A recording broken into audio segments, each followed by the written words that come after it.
भारत माता की जय। भारत माता की जय। भारत माता की जय। भारतीय सेना की जय। भारतीय सेना की जय। भारतीय सेना की जय। अब इन्हें जिस ऑपरेशन सिंदूर में क्या हुआ था, कुछ दिन पहले बहुत सारे लोग कश्मीर घूमने जाते हैं, गर्मी की छुट्टी होती है, इधर बहुत गर्मी रहती है, कश्मीर में ठंड होती है, ये पता है। जम्मू कश्मीर ठंडी जगह है, तो सारे लोग कश्मीर घूमने गए। उसमें 26 बहुत सारे परिवार कश्मीर में घूमने गए। उस जगह का नाम था पहलगाम। किसने बोला? पहलगाम। वहाँ घूमने गए, ठीक है। तो वहाँ पे जब घूमने गए और वहाँ पे अचानक से जो जिनकी अभी नई शादी हुई थी, जिनकी 5 दिन की शादी हुई थी, पति पत्नी, उनकी बीवियों के सामने ही उनको सिर्फ धर्म पूछ के कि जो हिंदू है उसको वहीं पे गोली मार दी गई। ऐसे 26 लोगों को मारा गया। आप सोचिए कि आप कहीं घूमने जाएं किसी प्रदेश में, जम्मू एंड कश्मीर भारत का हिस्सा है, जैसे चेन्नई भारत है, चेन्नई भारत है, हरियाणा भारत है, ये सारा भारत का हिस्सा है ना, सब भारत है। तो जब भारत में आप कहीं भी घूमने जा सकते हैं, गर्मी की छुट्टियां पड़ी, लोगों की बच्चों की छुट्टियां होती है, स्कूल की छुट्टियां होती है, तो लोग क्या करते हैं कि गर्मी की छुट्टी है कुछ मायके चले जाते हैं, है ना, क्योंकि पूरे साल आप कहीं कोई गर्मी की छुट्टी में कहीं घूमने, तो बहुत सारे लोग कश्मीर घूमने चले गए थे। तो जब कश्मीर घूमने गए और वहाँ पे उनका धर्म पूछ के उनको मार दिया गया और उनको ये भी बोला गया कि जाओ मोदी को बता देना। तो मोदी जी ने बता दिया, तुमने अपने बाप को कहा बता देना, पाकिस्तान की क्या औकात है। पाकिस्तान भारत से निकला ना, ये पता है ना कि पाकिस्तान भारत का हिस्सा था। आजादी के समय पाकिस्तान भारत से अलग हुआ, तो बाप रहेगा, बेटा बेटा रहेगा। तो बाप कौन है? भारत, हमसे निकला है पाकिस्तान। तो इसके बाद हमारी सेना ने जो है अपना पराक्रम दिखाया।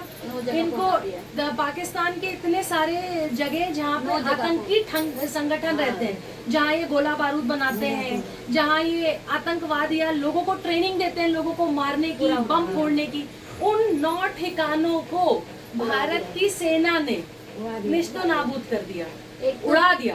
दीदी, एक तो जो जगह था उसी जगह को टारगेट करके कराया, पूरी सिटीजन को कुछ भी नहीं हुआ। और बहुत सारे, और किसी सिटीजन को नहीं, पाकिस्तान के भी किसी सिटीजन को या यहाँ ये टारगेट था ही नहीं कि किसी पाकिस्तानी को कुछ हो या भारत में किसी को। सिर्फ आतंकवाद के खिलाफ लड़ाई थी, आतंकियों के खिलाफ लड़ाई थी। आतंकवाद में आतंकियों को ढेर किया, और एक तो बहुत बड़ा आतंकवादी है, उसके परिवार के 14 लोगों को उड़ा दिया, क्योंकि वो सब आतंकवादी थे। कोई बम बनाना सीखता है, इनके यहाँ तो इनके यहाँ तो पाकिस्तान में जगह जगह यही ट्रेनिंग देते हैं ना। तो आप चाहे हिंदू हो, चाहे मुस्लिम हो, चाहे सिख हो, चाहे ईसाई हो, इस नाम पे कि आप हिंदू हैं आपको कोई गोली मार दे, या भारत में कोई ऐसा हो सकता है कि कोई मुसलमान है उसको गोली मार दे, भाई कैसे मार दोगे? उसका भी देश है ना, जितना देश आपका है उतना देश हमारा है, ये तो हो ही नहीं सकता। ये सिर्फ पूरा पंतनगर में पूरे मुसलमान आ गए, ये थोड़ी ना उनको भी हम मार सकते हैं। रहते हैं ना, पंतनगर में रहते हैं, यहाँ रहते हैं, पूरे देश में रहते हैं भाई। जितना देश आपका है उतना ही देश मुसलमानों का है। तो इस देश में हिंदू मुसलमान सिख ईसाई सब रह रहे हैं। इंडिया में सब कुछ ही और आप फ्री हैं, आप अपनी मर्जी से खा सकते हैं, आप अपनी मर्जी से पहन सकते हैं, आपको कोई फोर्स नहीं कर सकता। आपको कोई ये नहीं कह सकता कि आपने शलवार कुर्ता क्यों पहना है, आपको साड़ी पहननी है, या कोई हिंदू लड़की है तो उसको जबरदस्ती कहो कि नहीं तुमको ये लगाना है, ये पहनना है, नहीं। उसी तरह कोई मुस्लिम बच्चे को भी फोर्स नहीं कर सकता। हमारा देश का कानून हमें अधिकार देता है कि हमारी मर्जी, मैं क्या पहनूं, मेरा मर्जी शलवार कुर्ता पहनूंगी, मेरी मर्जी साड़ी पहनूंगी, मेरी मर्जी जीन्स पहनूंगी। आप मुझे अपने ऊपर थोप नहीं सकते अपनी बात। लेकिन बहुत सारे कट्टर देशों में ऐसा नहीं है, ये पता है ना। है। बाहर नहीं है ऐसा, बाहर तो बिल्कुल बाहर ऐसा नहीं है। हम लकी हैं, हम सौभाग्यशाली हैं कि हम भारत में पैदा हुए हैं। आप अपनी मर्जी से खा सकते हैं, अपनी मर्जी से पहन सकते हैं। बच्चियां हैं, वो दुपट्टा पहने ना पहने, वो स्कूल जाएं, वो आए, उनका मन घाघरा चोली पहने, साड़ी पहने, उनकी मर्जी, उनको कोई थोप नहीं सकता, उनके ऊपर कोई जबरदस्ती नहीं कर सकता। लेकिन बाहर के देशों में, बहुत सारे कट्टर देशों में ऐसा नहीं है। ये पता है ना, पाकिस्तान, अफगानिस्तान, बांग्लादेश में जो बहुत सारे ऐसे परिवार रह रहे हैं जहाँ आपको फोर्सफुली उनके हिसाब से रहना पड़ता है। आप अपने घर में पूजा भी नहीं कर सकते, चोरी चोरी से पूजा करना पड़ता है, चोरी चोरी से व्रत रहना पड़ता है। सिंदूर बिंदी लगाने पे भी प्रॉब्लम होती है। बेटियों को उठा ले जाएंगे, 12 साल 13 साल की 14 साल की पाकिस्तान की बेटी को उठा ले जाएंगे। हिंदू बेटी है, उसको पाकिस्तान से उठा ले गए और 2 दिन बाद बुरके में वो सामने खड़ी है। उसके पीछे बंदूक लगा देते हैं कि जी तुमने इस्लाम कबूल कर लिया। अरे किसी को हिंदू बनना है, इस्लाम कबूल करना है, क्रिश्चियन बनना है, किसी को सिख बनना है, उसकी मर्जी, आप फोर्स नहीं कर सकते किसी को। तो ये स्वतंत्रता आपको सिर्फ भारत में मिलती है, और अगर हम भारत में हैं तो ही हम उसको एंजॉय कर रहे हैं। तो इसलिए जब भी देश में ऐसा कुछ हो, जब इंडिया पाकिस्तान की कोई बात हो या भारत के खिलाफ कोई काम कर रहा हो, बहुत सारी जगह देखो जब क्रिकेट मैच होता है तो क्या होता है, क्रिकेट मैच के समय इंडिया पाकिस्तान का या कोई ऐसा मैच होगा, इंडिया हार अगर रही होगी तो बहुत सारे भारत में रहने वाले भी लोग खुश हो रहे होते हैं, तो इंडिया हार रहा है, पाकिस्तान जीत रहा है, वो भी आतंकवादियों की श्रेणी में आते हैं। जब आप भारत में रहते हैं, भारत का खाते हैं, भारत में रह रहे हैं, भारत की सरजमीन पे सांस ले रहे हैं, ये हवा भी भारत की है, तो जो भारत की हवा ले रहा है ना और इसके बावजूद गद्दारी कर रहा है, वो भी आतंकवादी है। आप जिस जमीन पे रहते हैं उसकी इज्जत करते हैं ना, आप जहाँ रहते हैं उसकी इज्जत करते हैं। तो आप भारत में रहते हैं तो आप सौभाग्यशाली हैं कि आप अपनी मर्जी से सांस ले पा रहे हैं। दूसरे बहुत सारी कंट्रीज में आप अपनी मर्जी से सांस भी नहीं ले पाते। अमीर हैं, गरीब हैं, बंगले में रहते हैं, झुग्गी में रहते हैं, जैसे भी रहते हैं, अपनी मर्जी से तो रहते हैं। कोई आपके ऊपर ऐसे कनपट्टी पे बंदूक लगा के तो नहीं कह रहा कि नहीं तुमको इस्लाम कबूल करना है, या तुमको ये धर्म कबूल करना है, या तुमको ये खाना है, ये पहनना है, तुम्हारी बेटियां ऐसे ऊपर से नीचे तक इसी में जाएंगी। अरे हमारी मर्जी। तो इसलिए ऑपरेशन सिंदूर में हमारी भारतीय सेना ने 2-3 दिन 4 दिन लड़ाई चली है, और 4 दिन की लड़ाई 5 दिन की लड़ाई में क्या हुआ है, पाकिस्तान को औकात पता चल गई है कि भैया अगर हम ज्यादा दिन इनसे लड़े तब तो हमें कटोरा लेके भीख मांगना पड़ेगा। हमारे पास तो इनके यहाँ तो ब्रेड और आटा भी महंगा लगता है ना। हमारे यहाँ लड़ाई हुई, इंडिया पाकिस्तान की लड़ाई हुई, हमारे यहाँ कोई महंगाई है क्या, हम जैसे रह रहे हैं वैसे ही रह रहे हैं। इनके यहाँ तो 2 दिन अगर लड़ाई होगी तो इनके यहाँ आटा खत्म, ब्रेड मिलने लगेगा 80-80 रुपए का, 100-100 200 रुपए का। तो इनके यहाँ तो लड़ाइयाँ हो जाती हैं आटे चावल गेहूं पे भी। तो हम लकी हैं कि हम भारत में पैदा हुए, और हमेशा जिस देश में आप रहिए उसकी इज्जत करिए, क्योंकि जिस देश में आप रह रहे हैं, जिसने आपको रोटी दी, कपड़ा दिया, मकान दिया, जमीन दी, आपके बच्चों को शिक्षा दी, इतने सारे स्कूल हैं, कॉलेजेस हैं, आप पढ़ रहे हैं। दो भारतीय सेना की 2 बहादुर बेटियों ने प्रेस कॉन्फ्रेंस की थी, याद है आपको? एक आर्मी से और एक एयरफोर्स से, नाम याद है? सोफिया कुरैशी। हाँ, सोफिया कुरैशी और दूसरी नाम याद, व्योमिका सिंह। जब ये सारी लड़ाई हो गई, जब पाकिस्तान अपने यहाँ झूठ बोलता रहा, पाकिस्तान ने अपने यहाँ क्या कहा कि हमने तो भारत के सैनिकों को मारा, हमने तो भारत के ठिकानों पे बम फोड़ दिया, सब झूठ। अभी 2 दिन पहले प्रधानमंत्री जहाँ पे गए हैं ना, परसों प्रधानमंत्री जिस एयरबेस पे पंजाब में खड़े होकर हमारे सैनिकों से मिलने गए, पाकिस्तान ने कहा हमने तो वो पूरा एयरबेस उड़ा दिया। अरे उड़ा दिया तो प्रधानमंत्री वहाँ कैसे खड़े हुए? कितना झूठा और मक्कार है पाकिस्तान। इसलिए प्रधानमंत्री वहाँ गए और एक जोरदार तमाचा मारा पाकिस्तान को कि तुम तो कह रहे थे हमने एयरबेस उड़ा दिया। यहाँ तो सारी सेना से मिले, हाथ मिलाया।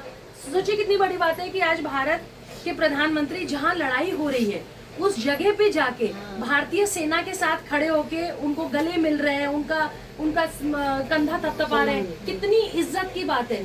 जो हमारे भारतीय सेना है वो कितनी मतलब प्राउड फील करता होगा, वो कितना उनका मनोबल कितना बढ़ जाता है। तो वो लोग भी कहते थे हम भी एक घर के एक आदमी आएंगे। हाँ, आपसे प्रधानमंत्री मिलने अगर आपके झुकी आ जाए कैसा लगेगा? और सोचिए, जो इमेजिन करिए कि एक दिन पंतनगर में मोदी जी आ जाए, अच्छा लगेगा?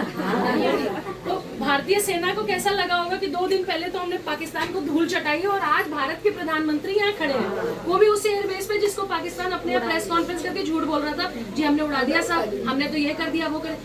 2 दिन और लड़ाई चलती तो पाकिस्तान को कटोरा लेके भीख मांगना पड़ता। 2 दिन की लड़ाई में ये हालत हो गई थी कि पाकिस्तान ने बाहर से पैसा मांगना शुरू कर दिया था कि हमें पैसा दो, हमारे पास लड़ने के लिए हथियार नहीं है, हमारी स्थिति बहुत खराब है। दिया था। हाँ, एक IMF बैंक है उसने लोन ले दिया। और बहुत सारी ऐसी कंट्री भी हैं, सुनिए, बहुत सारी ऐसी कंट्री भी हैं जो पाकिस्तान को समर्थन देती हैं। अभी जो जगह जगह आपने देखा होगा सीज फायर हो गया, सब कुछ ऐसा हो गया कि चलो लड़ाई बंद, इंडिया पाकिस्तान की लड़ाई बंद हो गई। इसके बावजूद ना उधर से कोई हमला करेगा ना, इसके बावजूद पाकिस्तान से ड्रोन दिखाई दे रहे थे जगह जगह। वो ड्रोन कौन सी कंट्री से आते हैं पता है आपको? टर्की, एक तुर्की बोलते हैं, हाँ तुर्की बोलते हैं, तुर्की। उस कंट्री ने पाकिस्तान को ड्रोन दिए भारत के खिलाफ खड़े होके कि चाहे इस भारत और पाकिस्तान की लड़ाई में हम पाकिस्तान के साथ खड़े हैं, हम आपको ड्रोन सप्लाई करेंगे, आप उस ड्रोन, अच्छा ड्रोन में क्या होता है, ड्रोन कैमरा, उसमें बम भी हो सकता है, उसमें कोई ऐसी चीज हो सकती है, रॉकेट हो सकता है, उसमें कोई ऐसी चीज हो सकती है जो हमारे भारत को नुकसान करेगा।